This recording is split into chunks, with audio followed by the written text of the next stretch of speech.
gets reversed with instructions to follow their opinion, they're pretty much going to do exactly what the court wants them to do.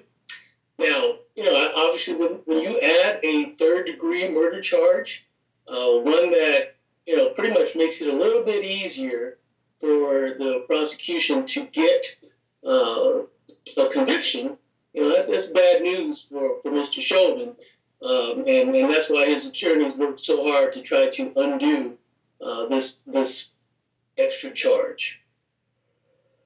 Yeah, we can certainly understand why the prosecution has tried multiple times appealing this to reinstate that charge because, like you said, it is an easier standard under the law here in Minnesota, basically saying that it's a person causes the death of another by perpetrating an imminently dangerous act to others. And that word others is what got this court hung up a little bit on whether or not it's distinguishable from the Muhammad Noor case, where the appellate court said that it is applicable to one single person. So that's the new legal precedent here in the state of Minnesota, that this imminently dangerous act can be directed at a single person. So therefore, even though Judge Cahill says the facts here are dissimilar and distinguishable from what happened in the Muhammad Noor case, as we heard them argue, he still feels duty-bound to follow this particular type of precedent. And you brought up some of the creative arguments of the defense, even the state saying, giving credit to Nelson for his creativity and some of his other grounds for this argument, not prejudice,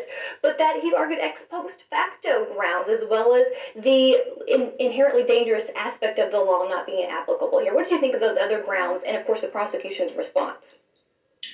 Well, if you look at it, everyone is trying to make sure that they protect their appellate record. They're going to make every argument relevant, or every argument that might be in any way applicable, so that when this case, in the event there's a conviction of some kind, when this case comes back on review, they're gonna go through it with a fine-tooth comb to determine whether there was some argument that could have been made, should have been made. And if you look at it, the judge went to great pains to explain his position. The prosecutor went to great pains to make sure that the record is clear about anything that happened prior to this ruling coming down. The defense wanted to make sure that every argument that they've made is clear and crystal for the appellate court. And everyone is thinking beyond this case. They're all thinking, what happens if there's a conviction and the appellate court gets to review everything that everyone has done? So it can be kind of tedious with everyone making records about this, that, and the other. But at the end of the day, when this case comes up on appeal, if Mr. Chauvin is convicted, all of these issues will be well recorded.